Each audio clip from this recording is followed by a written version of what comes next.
Hi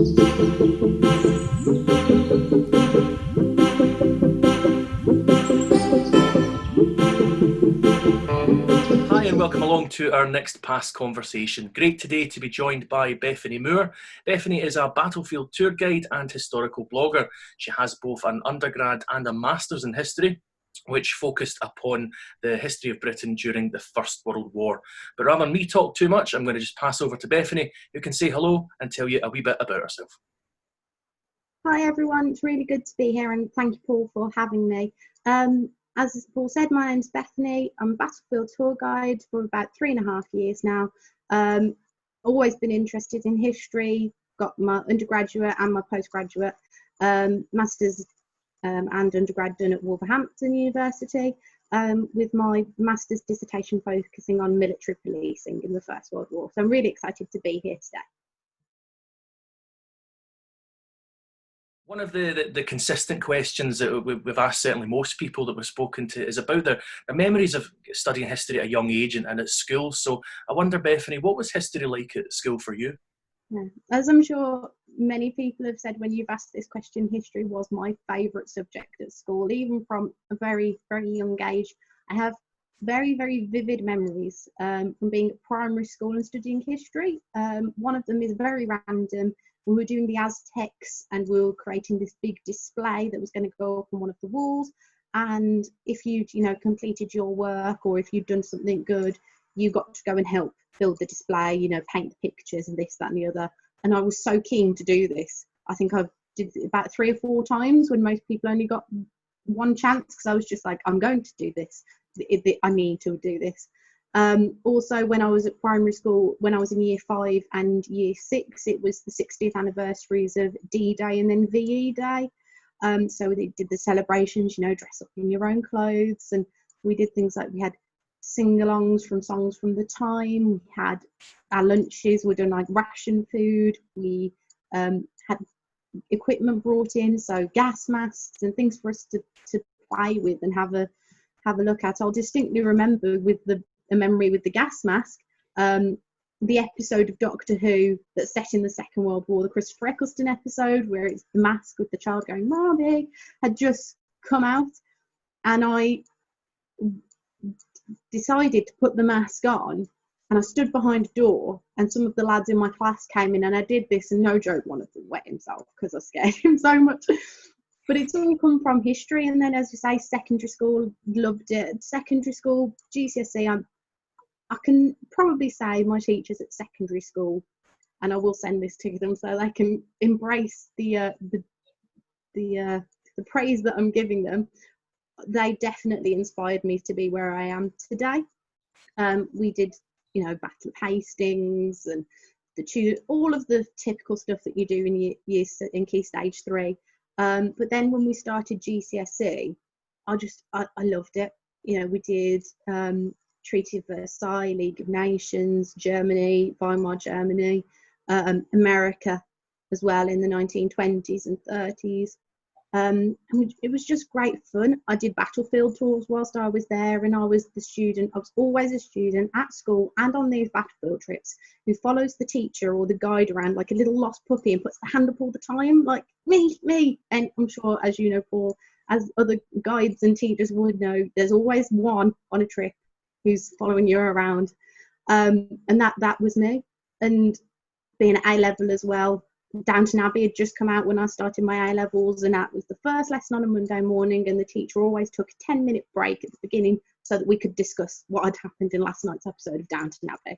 So history has always been really, really important to me at school. It's probably, hand on heart, the only thing that I ever really knew was going to be the subject I wanted to do right the way through my education. Now, Bethany, in your day-to-day job, you are a battlefield tour guide, and I'm just curious to know, what does that involve? What do you do? Well, this question is quite an in-depth question, and I've thought a lot about it. As a battlefield tour guide, the main element of what you do is to tell the story. Now, there are many different ways to tell that story. All guides have different ways of doing it. as long as you get the message across and it's a consistent message and you're telling the information correctly, it can involve anything really. Now, I have a slightly different perspective to some of my colleagues. I work for Anglia Tours, and I've worked there, as I said, for 3.5 years now as a guide. And I am very different to most of my colleagues. Most of my colleagues are men of a certain age. I am the youngest guide by a distance, and I'm one of a handful of female guides. We do have a few female guides, but the majority definitely are male. Now, it's an amazing group of people to work with. You know, they are my family. Some of them have the title, well, they all do really, have the title of my Anglia dads. And they've always taken such good care of me, and, you know, information sharing of all kinds. You know, nothing is ever too much to ask of people, which is a really great environment to be in as well. It's really supportive, and that helped me develop as a guide over the last 3.5 years. So I can't thank them enough really for all the help they've given me. As a guide, you tell the story. We go to certain places that are well known. At the moment, I focus on First World War and do surgery and treatment tours as well. So we have certain things that we usually do. So you go to Ypres, and you go to the Menin Gate, and you go to Tyneside, go to Langemark, and you tell the stories. Because I always like to think, you know, yes, these are places I know very well and have been many, many times, but for many of these students, this is the first time they'll ever see anything like this in their lifetime. So to show them something of such magnitude, particularly if you go to a place like Langemark and say, well, look how many soldiers are buried here, then take them to Tyneside, where you've been at Lissenhook, and say, well, compare that to what we've already seen. And to see the cogs turning in their head, like, what's going, like, why is this like this? And to encourage the debate, think about why is it done this way? And to also remind them not to think of it through our 21st century eyes. You know, think about this as 100 years ago when you were in this position. Maybe you could have an understanding of why things have happened the way they have. Of course, we don't just tell the history. You know, we might use pictures, poetry. We might get a student dressed up at a museum with the kit that we have in various places, which is always really exciting for the students. And we do a wide range of tours. You know, a lot of the tours follow the same path, but no two tours are ever the same. You know, you have different responses from the students. You might go and do a pilgrimage at a cemetery, you know, take them to see the burial of a loved one, or the Menin Gate or Tietval, and help research their story for them before they go. So no tour is the same, and you can really get a wide understanding of the battlefield. I mean, you look after the groups as well. You take them to their hotel at the end of the night if you're staying overnight, and you make sure they're all in their rooms, and you've got everything sorted for them from a practical level as well. I mean, you go through some stuff as a tour guide. You know, it's not just, right, I tell the history and then I'll sit back. No, I mean, we've been through quite a few interesting situations. Probably the most interesting one I've had was a tour down to the Somme, and we were coming back of an evening, and our coach broke down on the motorway, and you know, the French equivalent of highways turned up, and the gendarmerie turned up, and it was very intense. We didn't get back to the UK till like nearly 2 o'clock in the morning, I think it was, and then there was just problem after problem. But that's what we're there for. We're there to help the teachers, to provide support. You know, we know what we're doing. We've got the office that can help support us, and they are an absolute godsend in the office when these things happen. But yes, it's anything that you can think of as a guide. You're a teacher in a way. You're a tour manager. You're a navigator, sometimes coach drivers. But the whole experience, the long days as well. You know, we get picked up at like 7 o'clock in the morning. And if we're on a day trip, we're not back many times until 10 o'clock at night. It's a long day, but I would not change it for the world at all. And I hope, coming back to being female as well, as I mentioned at the beginning, I like to think that the groups that I take out a lot of girls' schools, unsurprisingly. And I like to think that because military history is still quite a male-orientated area of interest for a lot of people, I like to think that I can do my small bit by showing, it's possible to do whatever you want, whether you want to be a battlefield tour guide, a lawyer, a CEO. I'd like to think that I can encourage some young women to maybe push the boundaries, and don't think that they can't do something. And that's something I really hope comes across in my tours. One of the tours I took out when I was fairly new to guiding, a young girl came up to me and said, when I grow up, I want to be a curator at a museum or a guide like you. And I just thought to myself, that moment was like my heart burst like with joy. Like, yes, even if I only get one, it's one more. So that's my aim as a guide, is to encourage young people to be interested in topics that maybe they thought were never really for them before. This question now, I must admit, as a self-confessed First World War geek, it's one that I've been looking forward to asking you. And it's basically, what aspects of the First World War interest you the most? This is a really interesting question, and I've had to think about this for quite a while, because I didn't want to just go into, everything interests me, which is true in a way. Like, you couldn't present something to me about the First World War and I would not be interested in it. So I've had to really think about this. I mean, the first one that came to mind was my master's dissertation, which comes from a personal interest as well, which was about military policing during the First World War. I come from a policing family. I have various members of my family who are serving members of my local police force in various roles, and I have admittedly worked for them myself as well in the past. So it's always been in my life, and the more I started to think about doing my master's dissertation and what kind of topics I wanted to do, some of the other people in my intake were very, they knew right from the start what they were doing. I didn't really have much of an idea what to do.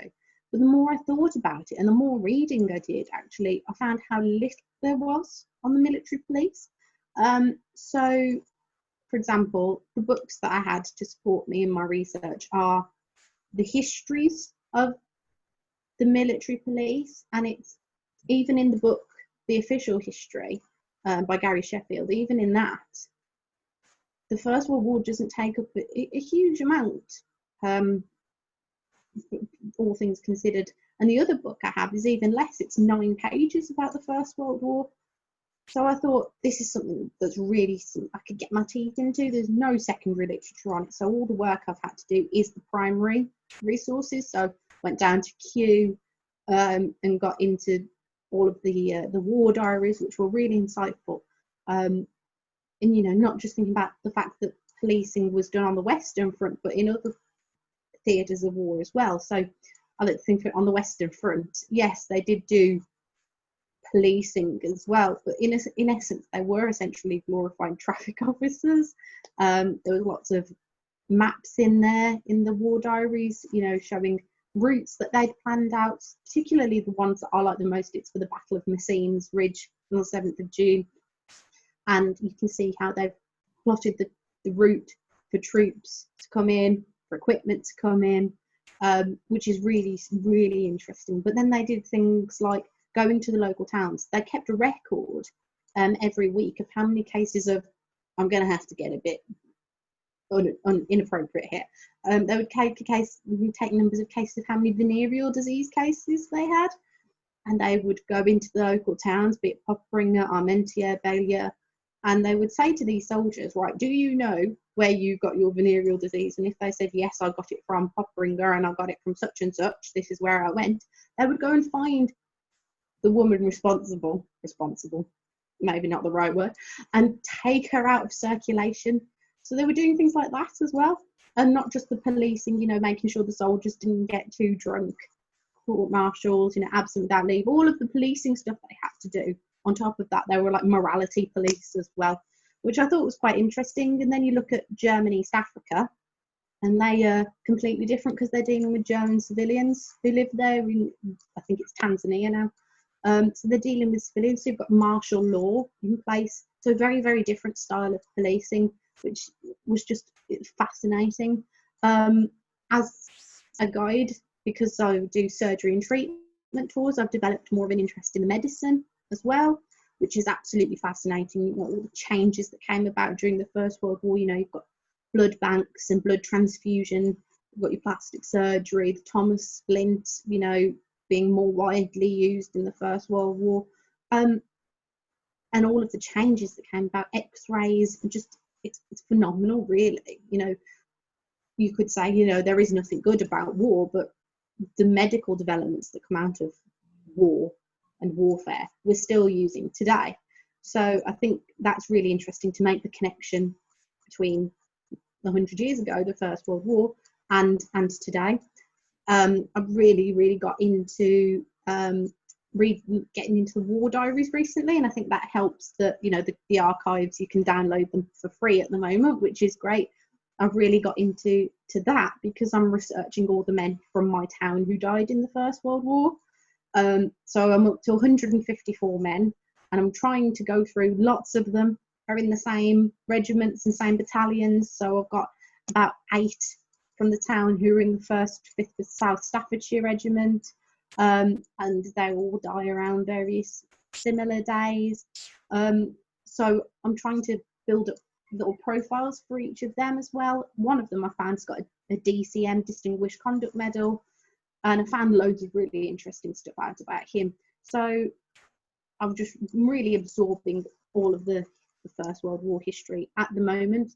The blogging as well that I do on my website, I've wanted to, all the areas that I'm interested in will be covered at some point, but I really am enjoying doing the blogging as well, because I'm trying to make it accessible. I know there's lots of people who read my blog because my mum tells them to, and who I've shared it with, people I know in my personal life who don't know much about the First World War. So I'm starting from like an even basis, keeping everything fairly broad to bring people in, to make it interesting and accessible to all. And then, you know, I'll whip out my military policing then in a few weeks' time when I've reeled them in.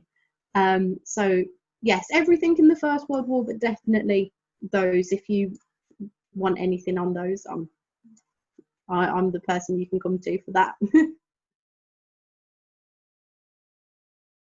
And just finally, before we have to finish the conversation, I'm just curious, if you were to be speaking to a young person who was, you know, interested in going to study history at university, what kind of advice would you give to them? I think for studying history at university, I think for me, regardless of the fact I love it so much, I think it's one of the most important subjects you can study. You know, you cannot understand the modern day without understanding how we came to be there. And I think in particular in the current environment as well, with all of the things that we're seeing, you know, within my lifetime, I've seen such huge and historic events that to be able to, for people in the future, this time will be a really interesting time, I think. You know, we've had the pandemic, and we've got Black Lives Matter and the protests, and, you know, the debate around the statues. This is a really interesting time to be alive, I think. I think if you're going to study history, want to think about it for university, or if you know you're going to do it, for me, the important thing is to read, and read widely, and not just like non-fiction. Non-fiction is always very good, but read widely fiction, non-fiction, news as well, of all kinds. Broaden your mind, broaden your understanding, and not just particular.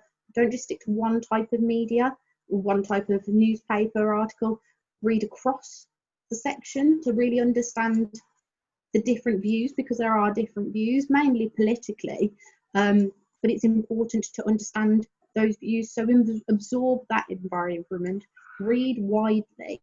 I also think travel, if you are able to do so, or, you know, absorbing about other cultures, other parts of the world are really important as well. Again, because you may find an area of history that you find particularly interesting that is not really mentioned in the British sphere. So you might find yourself really interested in, I don't know, Polish history or Russian history or the history of Africa or America, you might find something that really excites you, which is all about what history I think is as well. It's exciting. You know, a lot of people find history boring in some aspects, which I cannot imagine why they would find it boring, you know, but find something that excites you and do it. You know, if you want to study it, you should do it, and don't be put off by anything. Don't think I can't do that because I'm this,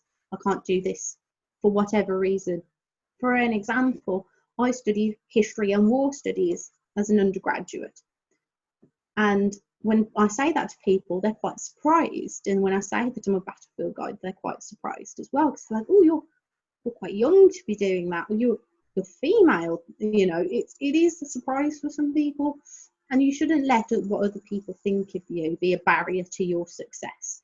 When I studied at university, the history side was quite a large course, maybe about 80 to 100 people.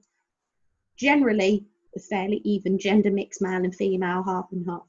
When I did my war studies classes, which were slightly different to my history classes, so the history that was like Victorian Britain, I remember, was one, and Germany prior to the First World War was another one.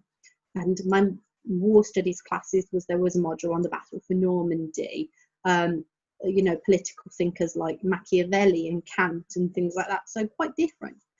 That was a class of maybe 35 to 40, and of those there were 4 girls, me being one of them.